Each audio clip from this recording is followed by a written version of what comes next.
এবার জেডএসআরএম নির্বাচনের পথে।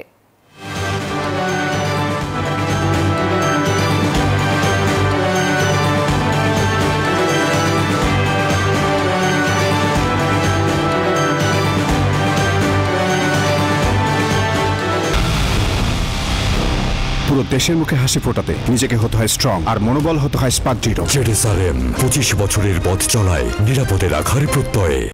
সীমান্তবাসী সেই প্রার্থীকেই ভোট দিতে চান যারা মানুষের সুখ দুঃখ বুঝবেন, পাশে দাঁড়াবেন। তারা চান যোগাযোগ ব্যবস্থার উন্নয়ন এবং রাঘব বোয়াল সহ চোরাচালানে সম্পৃক্তদের বিরুদ্ধে কঠোর ব্যবস্থা।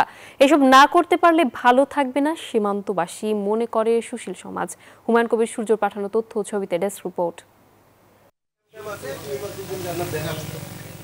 সীমান্তবর্তী জেলা কুড়িগ্রামের 7 উপজেলা ঘিরে সীমান্ত, যা ঘিরে রয়েছে দুই দেশের মানুষের কৃষি ব্যবস্থা।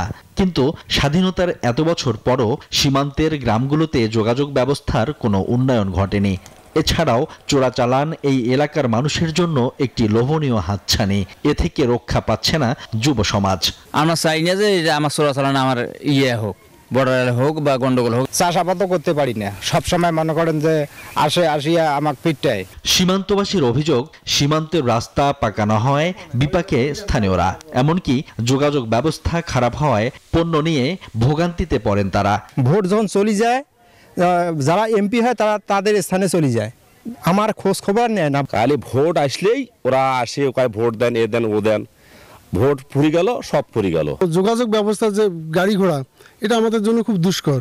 চোরাচালান রোধ করতে না পারলে সীমান্তের মানুষ ভালো থাকবে না, এমনটাই মনে করেন নাগরিক সমাজের এই নেতা। আমরা আশা করব সরকার অবশ্যই এই বিষয়টিকে গুরুত্বের সঙ্গে বিবেচনা করে এই বিষয়গুলোর রোধ করার চেষ্টা করবে। চোরাচালান রোধ না করলে, যোগাযোগ ব্যবস্থা ভালো না হলে সীমান্তের মানুষ ভালো থাকবে না। নির্বাচনে যেই জয়ী হোক, সব সমস্যার সমাধান করে হাসি ফোটাবে এ অঞ্চলের বাসিন্দাদের মুখে, সুখে দুঃখে থাকবে সব সময়, এমনটাই প্রত্যাশা সবার। Desk report, news 24।